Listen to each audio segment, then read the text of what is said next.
exhaustion anchored Bathsheba Gallagher's 240-pound frame as she trudged away from a grueling double shift at Northwestern Memorial Hospital.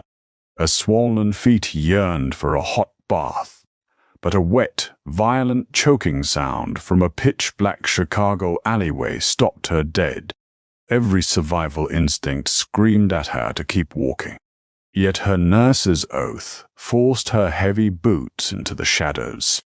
Dropping her bag beside an elegantly dressed, convulsing elderly woman, Bathsheba had no idea this single act of mercy would violently drag her quiet, invisible existence straight into the ruthless, gilded cage of the city's deadliest mafia kingpin. Cold October wind whipped through the concrete canyons of downtown Chicago, biting at Bathsheba's exposed cheeks. She pulled her oversized woolen coat tighter around her generous frame, her breath visible in the frosty air.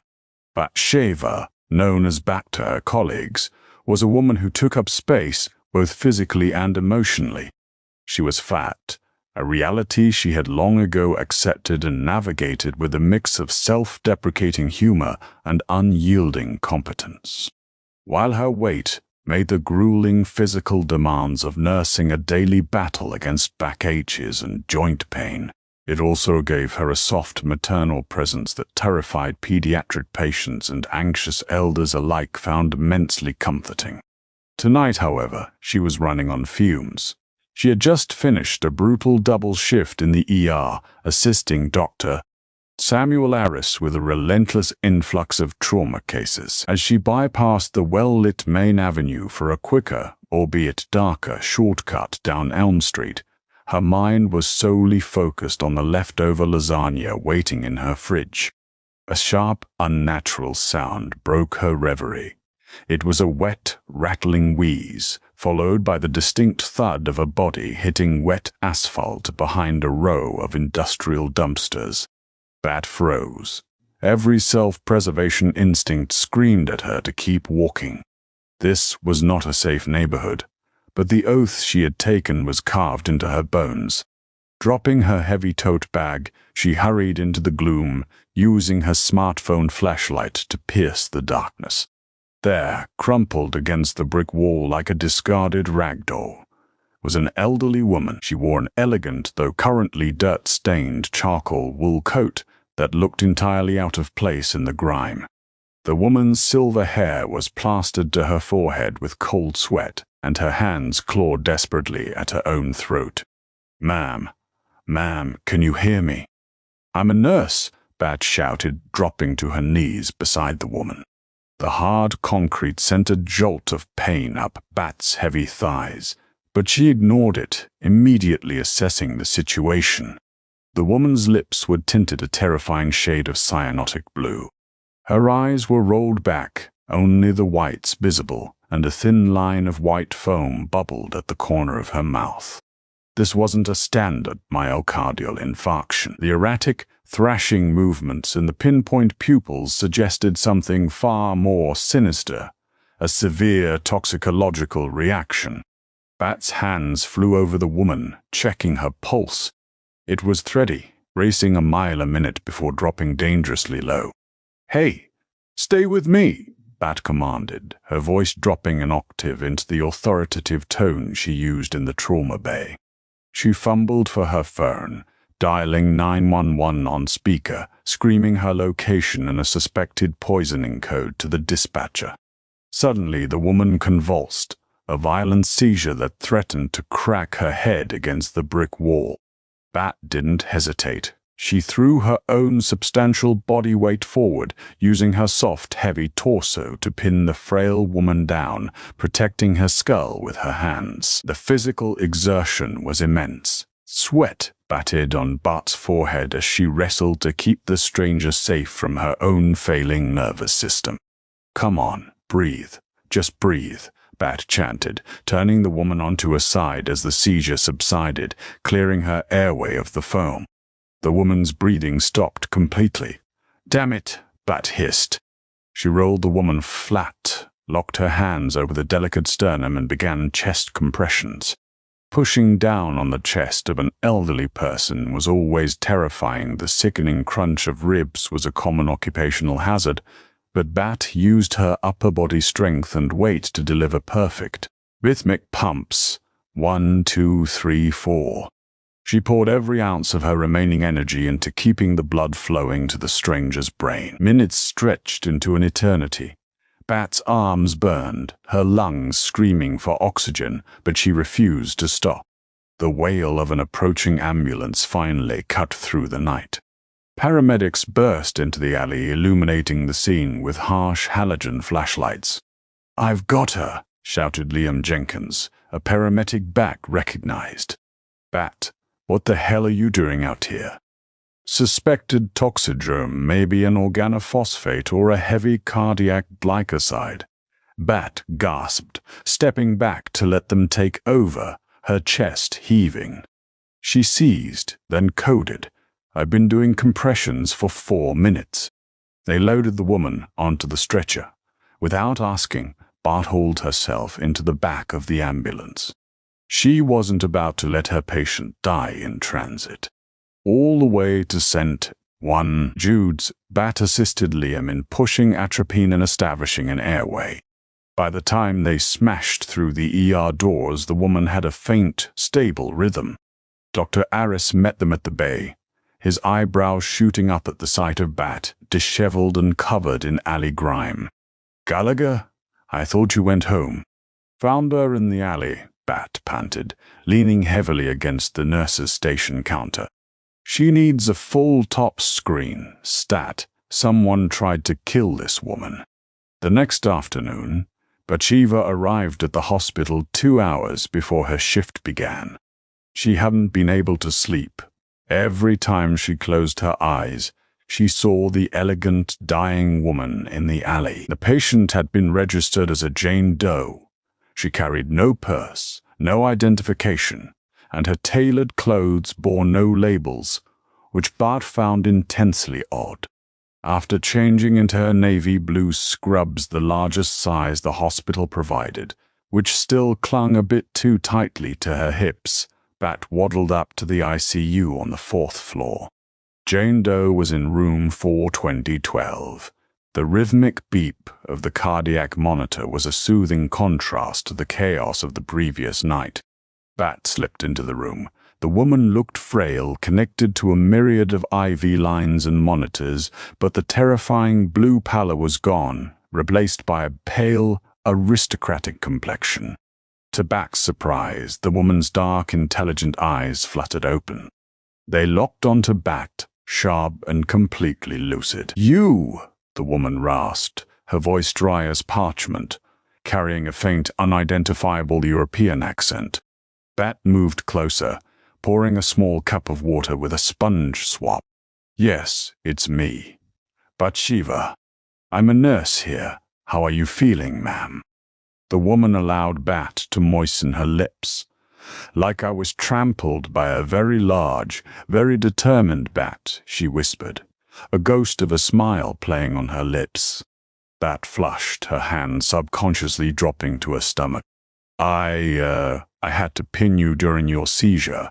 I apologize if I bruised you." "Not exactly light." The woman reached out, her cool, thin fingers wrapping around Bat's thick wrist with surprising strength. "Do not apologize for the space you take up, Bathsheba.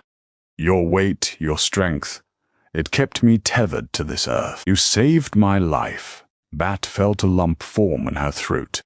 She was so used to backhanded compliments or outright judgments from patients about her size. To hear this elegant stranger speak to her with such raw gratitude was overwhelming. "Do you remember your name?" Bat asked softly. "Or what happened?" "The doctors found traces of a synthesized aconite derivative in your system. You were poisoned." The woman's eyes hardened, a flash of something cold and dangerous crossing her features before she masked it. "My name is Rosa, and as for what happened, my memory is clouded. Old age, perhaps." Bat wasn't stupid. She knew a lie when she heard one, but she didn't press. Over the next 2 days, Bart spent every spare minute of her breaks in room 412 too. She discovered Rosa had a razor-sharp wit and an immense love for classical music. Bat even brought in some homemade baked ziti in a Tupperware container, ignoring hospital dietary protocols because Rosa complained the hospital broth tasted like dishwater boiled with pennies. On the evening of the third day, the atmosphere in the hospital shifted. Bat was at the nurse's station reviewing charts when she noticed a man in medical scrubs walking down the ICU corridor. He was tall, well-built, and wore a surgical mask. But something was wrong.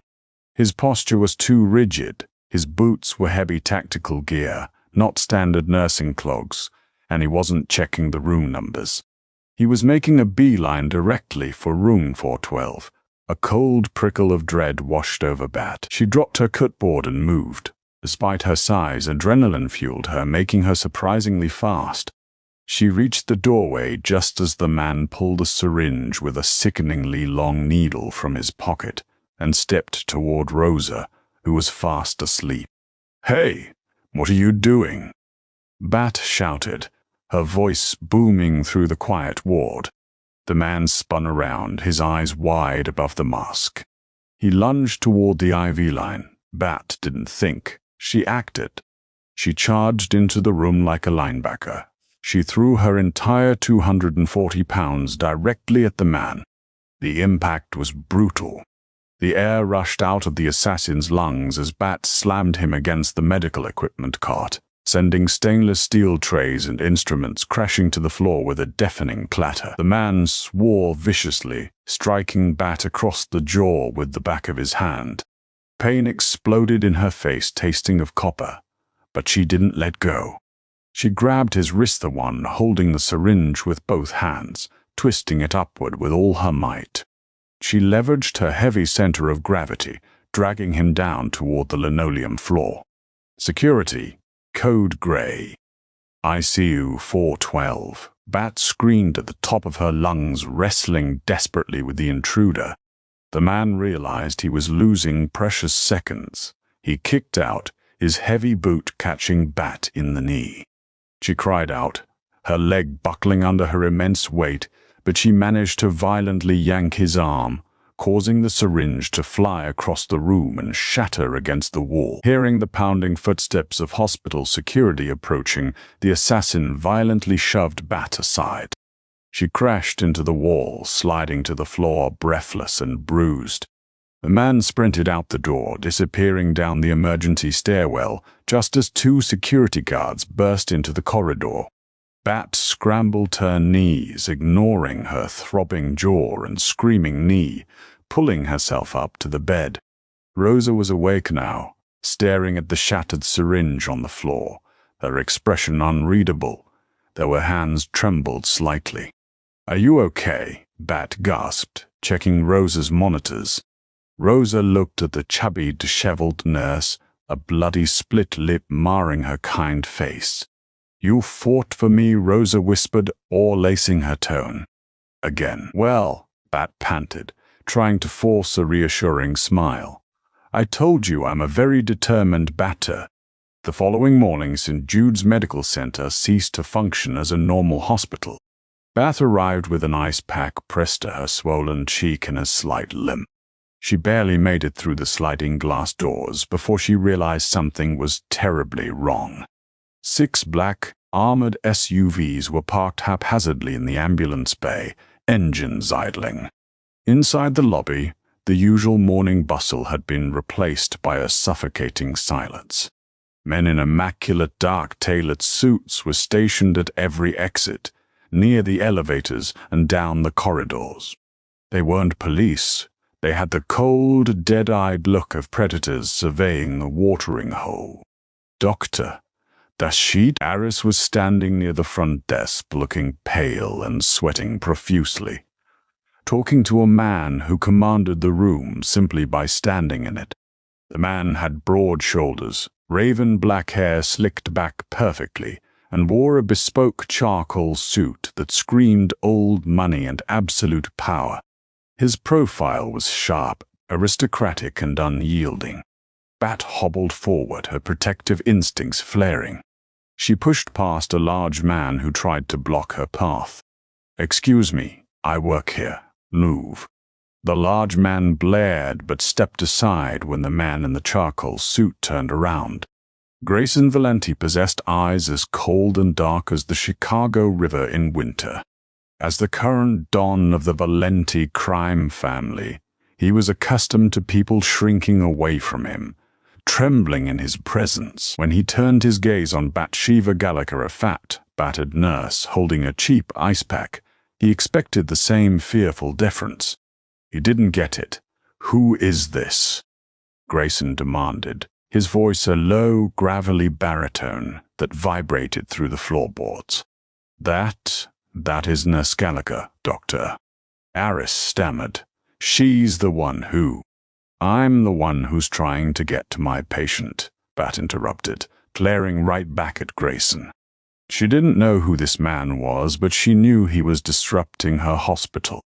"And unless you have medical clearance, you and your private security detail need to clear the hallways. This is a hospital, not a nightclub."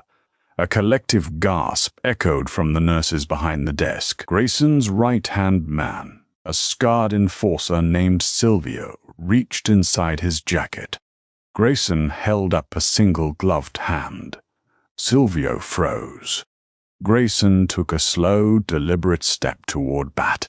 He looked her up and down, taking in her stained sneakers, the tight scrubs that highlighted her heavy hips, the split lip, and the fierce protective fire in her hazel eyes.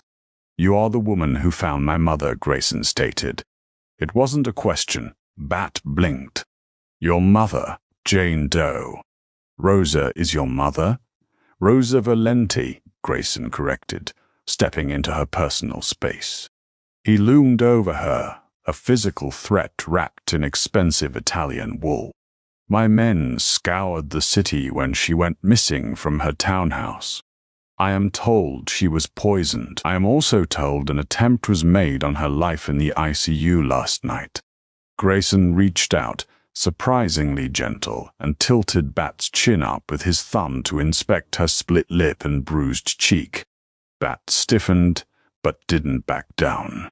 "And I am told," Grayson continued, his voice dropping to a dangerous whisper meant only for her, "that a nurse threw herself into a professional hitman to save her, using nothing but her bare hands."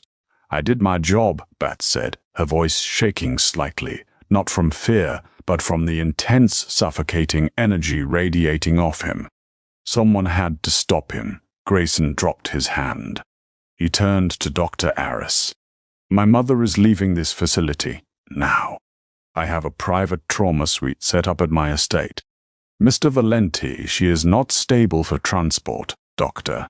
Aris began. "She's not safe here," Grayson snapped, the facade of civility cracking to reveal the ruthless boss beneath. "Your security's a joke. She leaves with me." He turned his dark gaze back to Bat. "You, Gallagher, you are coming too." Bat's jaw dropped. "Excuse me." "No, I'm not. I have a job here. I have a life. You can't just abduct a registered nurse." Grayson stepped closer until the tips of his expensive leather shoes touched her scuffed sneakers. He leaned down, his lips mere inches from her ear. He smelled of cedarwood, dark espresso, and something undeniably dangerous. "My mother refuses to let any of my private medical staff touch her. She is demanding the determined Bart who saved her life," Grayson murmured, a hint of dark amusement lacing his tone. "You saved her twice, Bathsheba. In my world, that creates a debt, but it also puts a target on your back. Whoever tried to kill her knows your face now. They know you interfered." Bat felt all the blood drain from her face. The reality of what she had stumbled into hit her like a freight train. "You will pack your things," Grayson ordered, stepping back, his mask of cold authority firmly back in place. "You will be compensated 100 times your current salary, but you will come to my home You will care for my mother, and you will stay alive. Do we understand each other?" Bat looked around.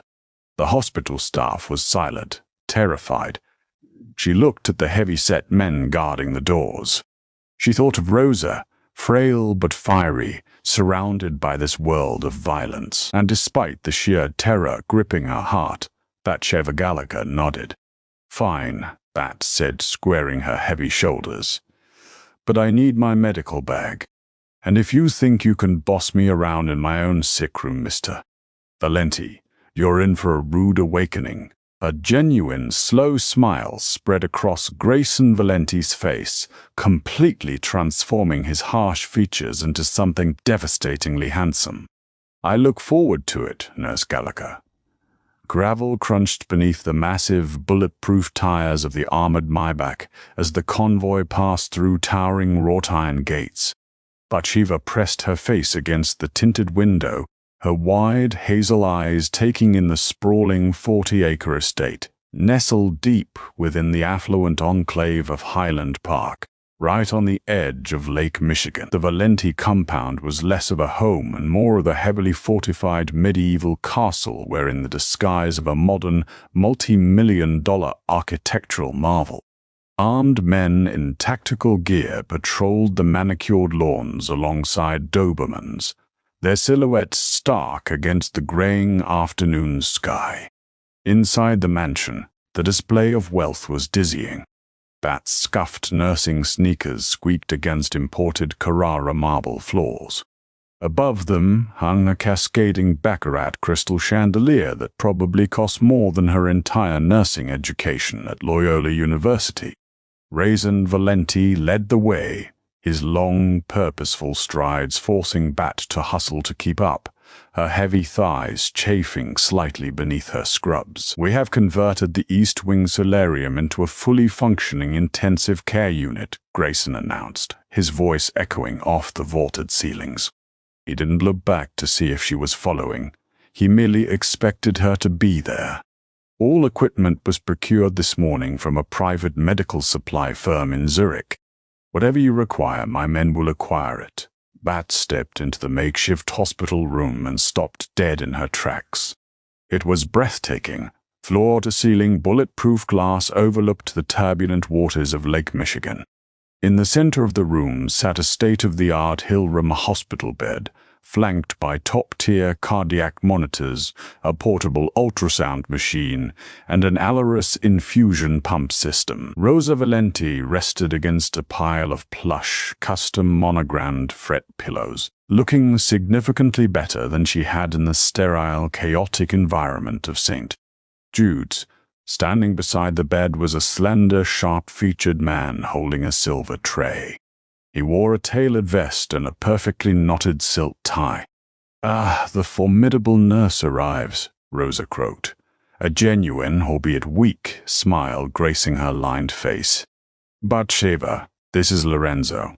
He has been trying to force-feed me pureed pheasant for the last hour. Please tell him to throw it into the lake. Nutritional intake is vital for cellular regeneration, Signora," Lorenzo murmured, his tone respectful but firm. Bat dropped her heavy medical bag onto a nearby crushed velvet armchair. She rolled up her sleeves, her plump, dimpled forearms exposed, and shifted immediately into her professional persona. The opulent surroundings faded. This was her territory now.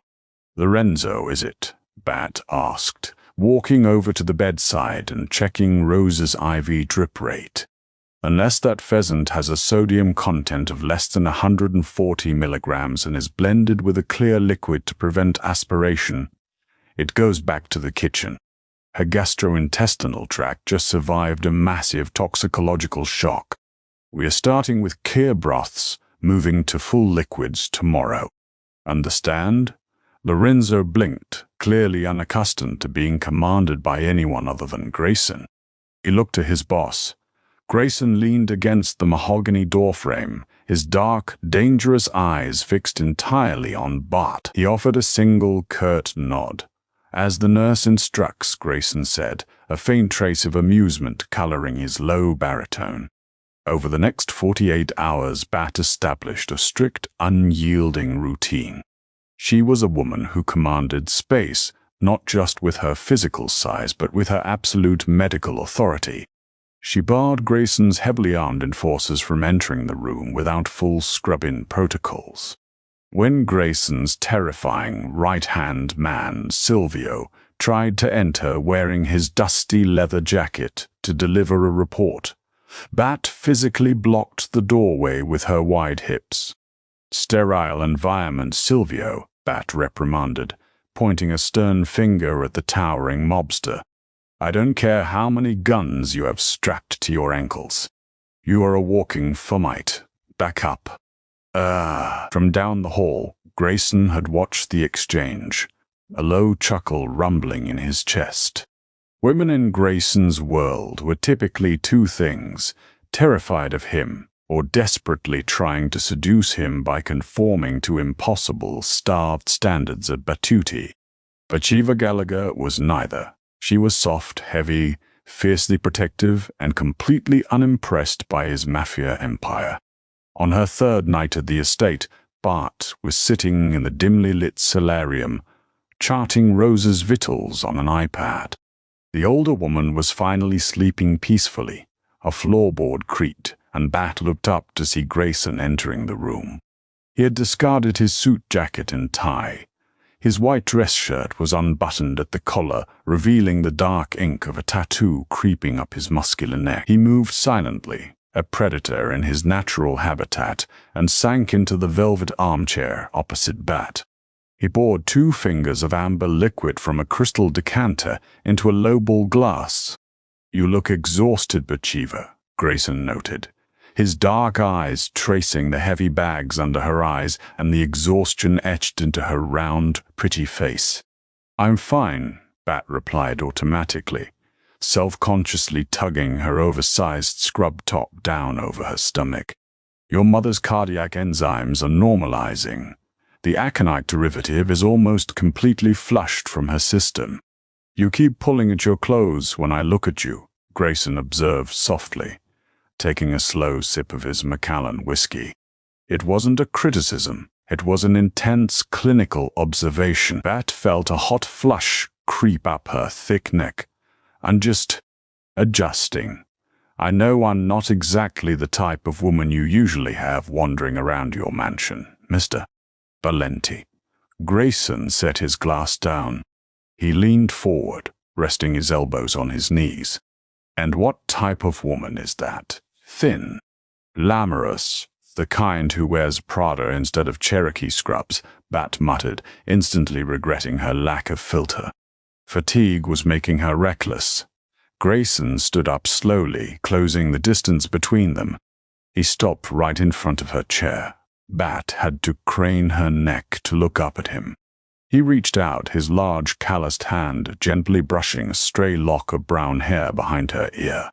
His knuckles grazed her soft, full cheek. "Prada does not throw itself into the line of fire to save a dying woman," Grayson said, his voice a low, hypnotic rumble. "Glamour does not wrestle professional assassins to the ground.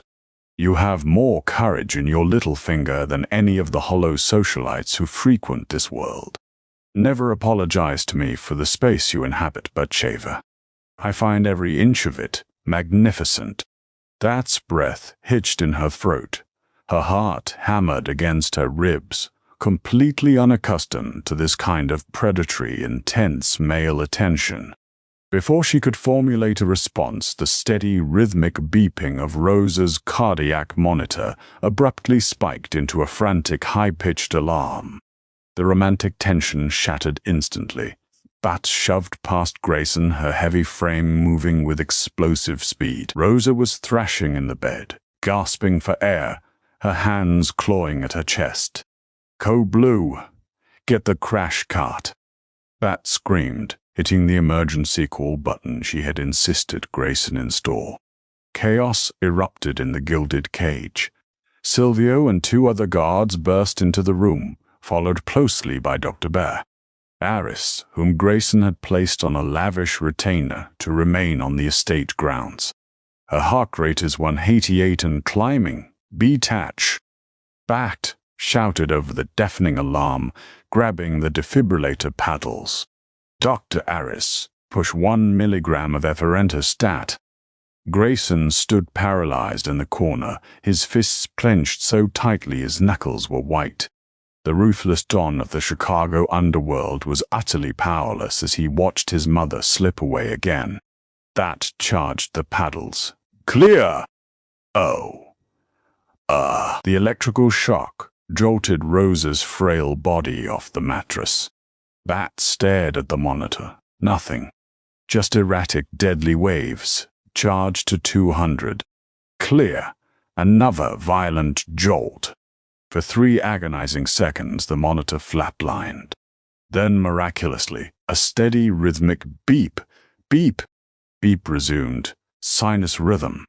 Bat collapsed back against the medical cart, her broad chest heaving, sweat dripping down her face. Dr. Aris quickly adjusted the oxygen flow and checked Rosa's pupils. She stabilized, Dr. Aris breathed, wiping his forehead. Another delayed reaction to the aconite, a secondary wave of toxicity. Bat frowned, her sharp medical mind cutting through the adrenaline. She looked at Rosa, then at the IV bags hanging on the stainless steel pole. She walked over, her eyes narrowing as she inspected the ports. No, Bat said, her voice eerily calm. Aconite doesn't work in delayed explosive waves like this after 3 days of constant flushing. It degrades. This was acute. This was new. Grayson stepped forward, the air around him dropping 10 degrees. What are you saying, Batsheva? Bat turned to face the most dangerous man in Chicago. I'm saying someone poisoned her again, tonight. Under your roof, a suffocating silence fell over the room. Silvio's hand drifted instinctively to the holster beneath his jacket.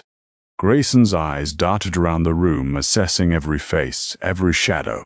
Nobody enters this room without my clearance, Grayson growled, his voice a lethal whisper. Only you, the doctor, Lorenzo, and my personal guards. I need to see everything she ingested today, Bat demanded, ignoring the terrifying shift in Grayson's demeanor. Every medication, every drop of water, every piece of food. For the next 4 hours, the multi-million-dollar kitchen became a forensic laboratory. Bat, with Grayson hovering like a vengeful shadow at her shoulder, tore through the pantry. She examined the sealed bottles of Aquapana water, the specially delivered organic produce, and the locked medical cabinet. We are missing something, Bat muttered, chewing nervously on her thumb.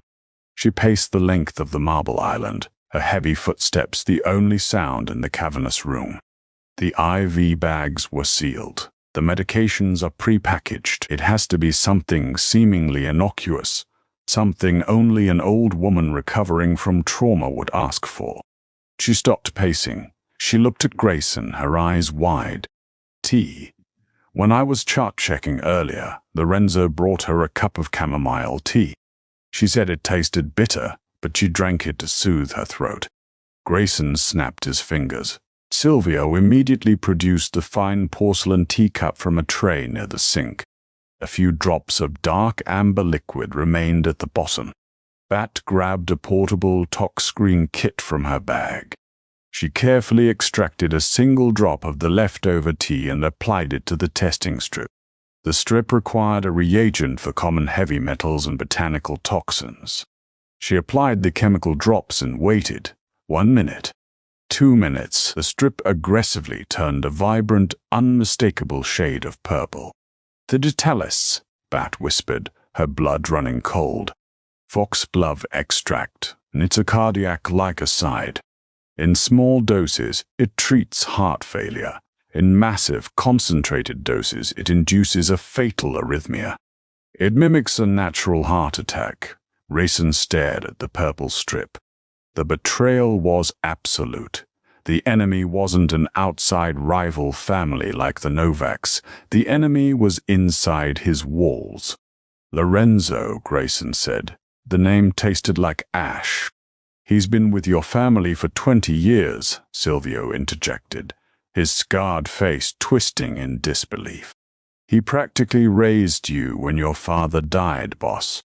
Why would he do this?" "Because a 20-year loyalty is expensive to buy out, but not impossible," Grayson said, his voice completely devoid of emotion.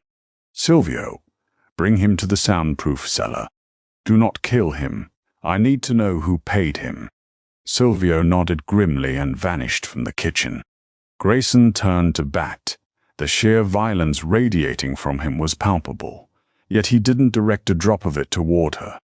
Instead, he stepped close, reaching out to grip her thick, soft shoulders. His hands were shaking slightly, the only physical tell of the betrayal tearing him apart. "You saved her again," Grayson whispered, resting his forehead gently against hers. It was an incredibly intimate, vulnerable gesture from a man who showed no weakness to the world. "If you hadn't been here, if I had hired some standard private nurse who didn't care enough to look closer, my mother would be dead." Bat's hands tentatively came up to rest on his solid, muscular chest. She could feel the rapid, furious bat of his heart through the expensive cotton of his shirt. "Grayson," she breathed, using his first name for the first time. "I'm just doing my job." "No," Grayson corrected fiercely, pulling back slightly to look into her hazel eyes. "You are doing far more than that. You have waged a war for my family, Bathsheba Gallagher, and I protect those who fight for me." Before Bat could process his words, a muffled gunshot echoed from deep beneath the mansion floors. Grayson's jaw tightened. "Stay here," he commanded softly, the Mafia Boss seamlessly returning to the forefront. "Lock the kitchen doors. Do not let anyone in but me."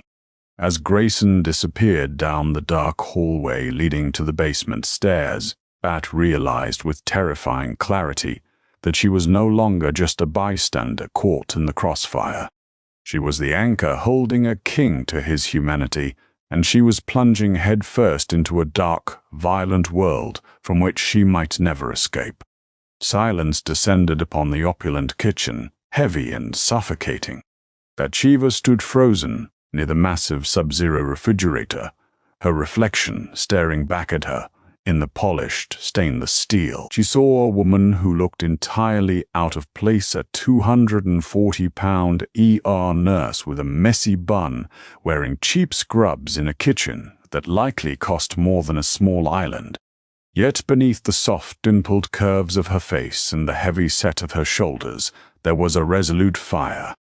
She was terrified, yes, but she was also incredibly angry. Someone had used her patient's vulnerability to strike a lethal blow. 10 minutes later, the heavy oak doors swung open. Grayson emerged from the shadows of the corridor. He looked immaculate, save for a single stark drop of crimson blood staining the crisp white cuff of his Tom Ford dress shirt. His face was a mask of chiseled granite, completely devoid of the tender vulnerability he had shown her just moments before. "Lorenzo sang," Grayson stated, his voice devoid of any inflection. He walked to the marble island and poured himself a glass of water from the tap, downing it in one smooth motion. He didn't even require much persuasion. The gunshot you heard was Silvio executing a warning shot into the concrete floor. Lorenzo's loyalty was bought for $5 million and a one-way ticket to a non-extradition country. "Who paid him?" Bat asked, her voice steady despite the trembling in her thick fingers. Grayson's jaw locked. "My father's brother, Domenico Valenti. He was exiled to Sicily a decade ago for attempting to traffic narcotics through our Union shipments, something my father strictly forbade. He has returned, it seems, and he wants the seat of the Don. My mother was the only remaining thread holding the old guard's loyalty entirely to me. With her dead, Domenico believed he could force a vote of no confidence." Bat sank onto a plush leather bar stool, the plush material yielding to her heavy frame. "Your own uncle, Grayson, that's horrific." "It is the reality of our bloodline," Grayson replied, walking over to her. He didn't hesitate. He closed the distance and placed his large hands on her waist, his long fingers splaying over the soft, wide curve of her hips. The touch sent a jolt of electricity straight to Bat's core. But Domenico underestimated two things. He underestimated my capacity for absolute retaliation, and he underestimated you, Bathsheba. Before Bat could process the heat radiating from his touch, a shrill, deafening klaxon shattered the quiet of the mansion. The baccarat crystal chandelier above them vibrated with the sound. The main lights immediately snapped off, plunging the estate into darkness for 3 terrifying seconds before the dull red glow of emergency backup lights flickered to life. Silvio burst into the kitchen, a customized Heckler & Koch MP5 submachine gun already strapped to his broad chest. "Boss, the perimeter is breached. 3 heavily armored SUVs just crashed the north gates. They disabled the main breaker and the external surveillance. We have visual on at least 15 men moving on the east wing." Grayson's eyes went completely black. The east wing? The solarium. "They aren't waiting for the poison to finish the job," Grayson snarled, pulling a sleek, matte black Glock 19 from a holster at his lower back. "They came to execute her themselves." Silvio locked down the central corridor. "I want a kill box established in the grand foyer. Grayson, your mother." Bat gasped, her maternal instincts completely overriding her fear. "She's hooked up to the Alaris pump and the heavy monitors. We have to move her, but she can't walk." "We take her to the panic room beneath the library," Grayson ordered, his grip on Bat's waist tightening for a fraction of a second before he let go. "Move, Bathsheba. Keep your head down." Bat didn't need to be told twice. She sprinted down the red-lit hallway, her heavy nursing sneakers pounding against the imported rugs. Her lungs burned, and her thick thighs chafed with the exertion, but she pushed her body to its absolute limits.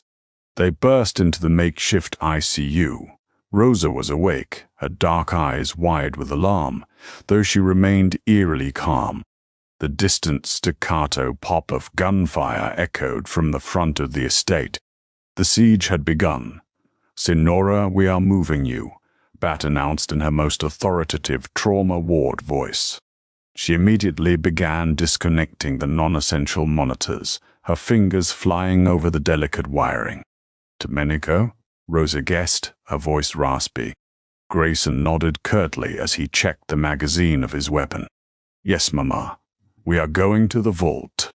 "The portable oxygen tank," Bat instructed, grabbing a heavy green steel cylinder from the corner. "Grayson, you have to carry this. I will support her weight. The IV line stays in." Grayson slung the heavy oxygen tank over his shoulder as easily as if it were a gym bag. Together he and Bat hoisted Rosa from the bed. Bat positioned herself on Rosa's weaker side, wrapping her thick, sturdy arm around the frail woman's waist, essentially acting as a human crutch. Rosa leaned heavily into Bat's soft side, grateful for the sturdy, unyielding support of the larger woman.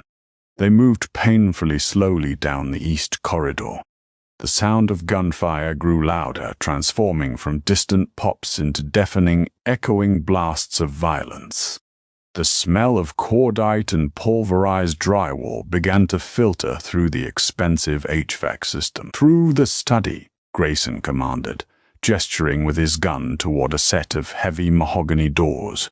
Just as they crossed the threshold into the sprawling 2-story library, the large bay windows overlooking the gardens shattered inward in an explosion of glass and moonlight. 2 men dressed in black tactical gear vaulted into the room, their assault rifles raised. Grayson reacted with terrifying lethal precision. He shoved Bat and his mother behind a massive leather Chesterfield sofa and fired 3 rapid shots.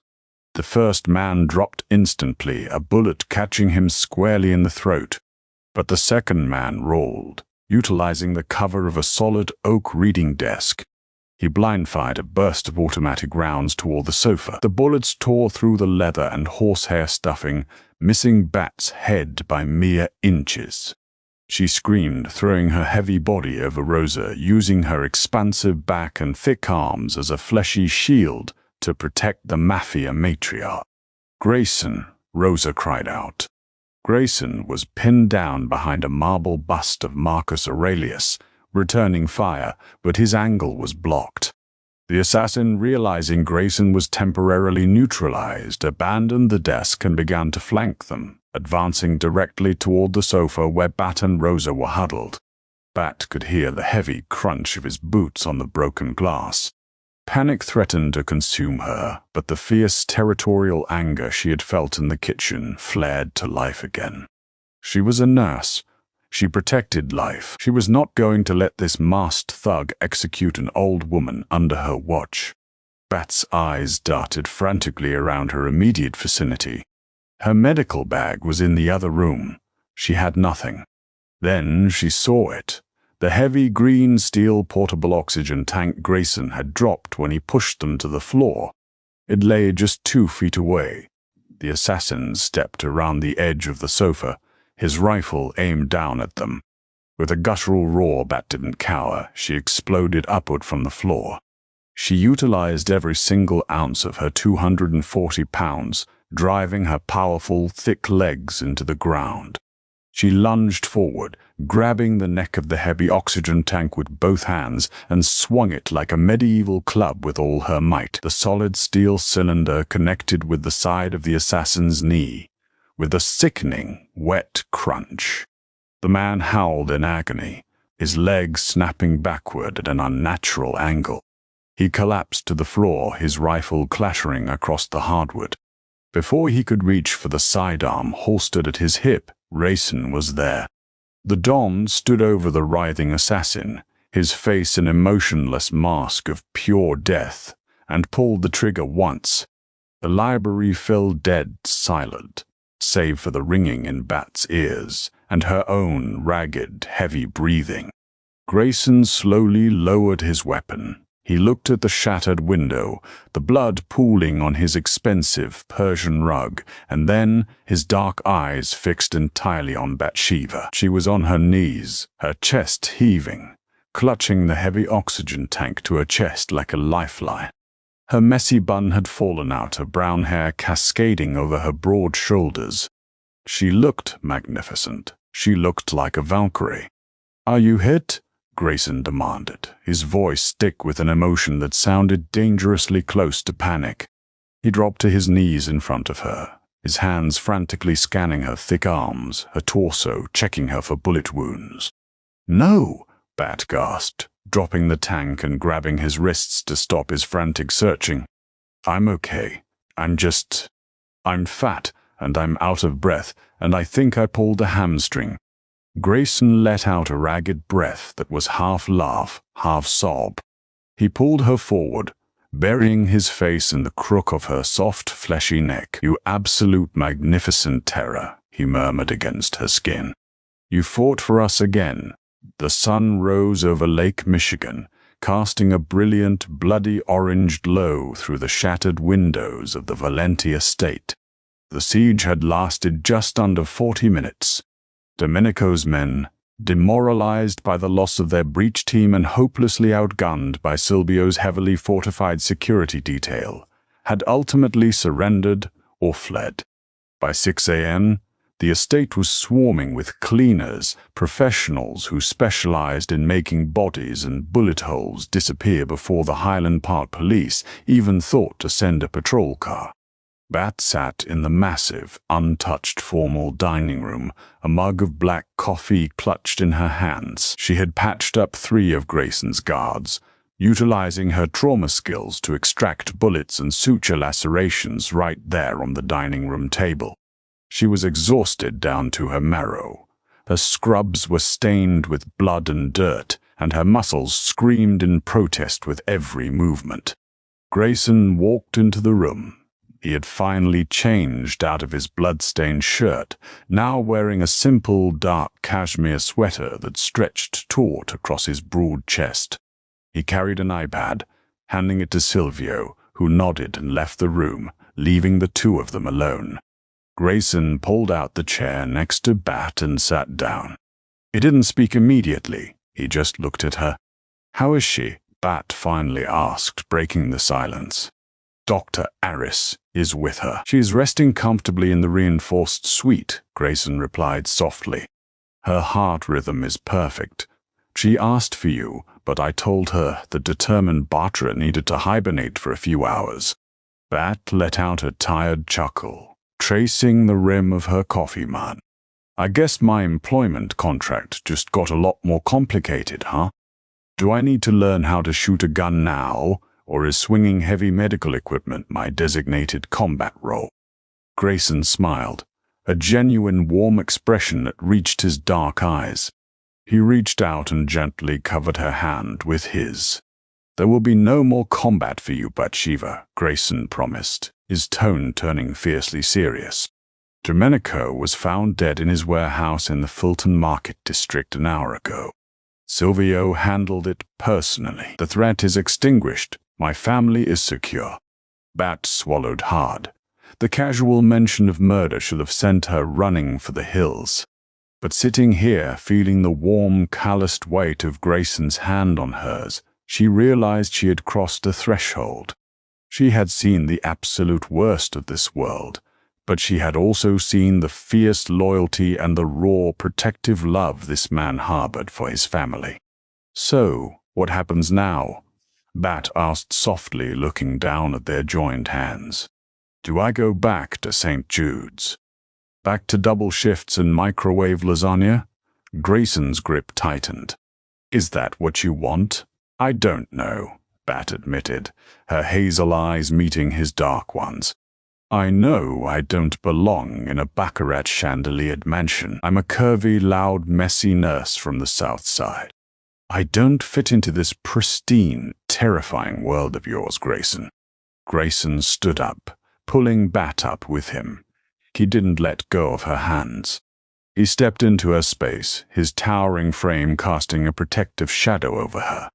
"You are right. You do not fit into my world," Grayson murmured, his voice a low, vibrating hum that made her toes curl.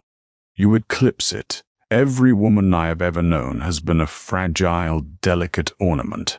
You are a force of nature.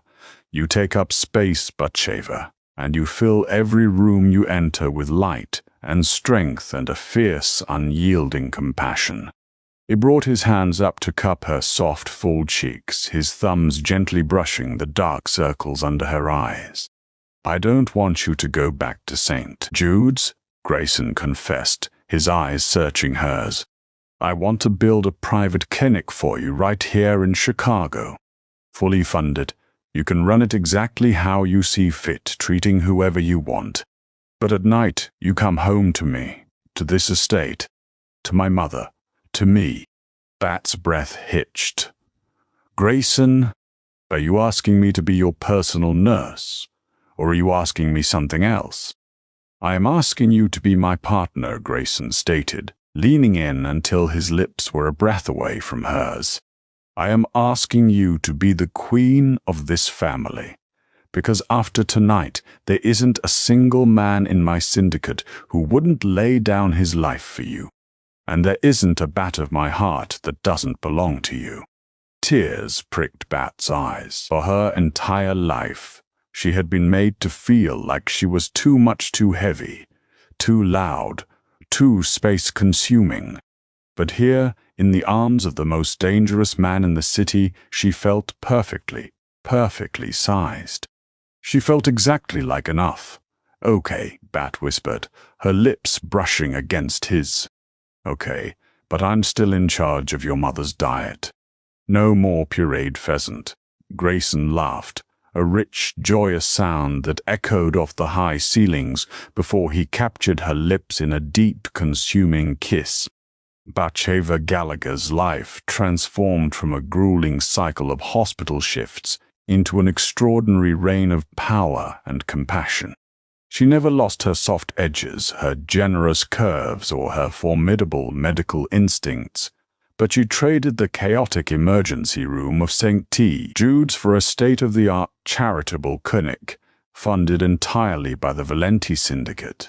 She became a legend in the Chicago underworld, the untouchable, fiercely protective matriarch who could heal a bullet wound as swiftly as she could command a room full of hardened mobsters. Grayson worshipped the very ground she walked on, finding endless gratuity in the space she occupied, proving that true power isn't about being untouchable. It's about the immovable strength found in unconditional love. She had walked into a dark alley to save a dying stranger, and in doing so, she had rescued a king and claimed her rightful throne.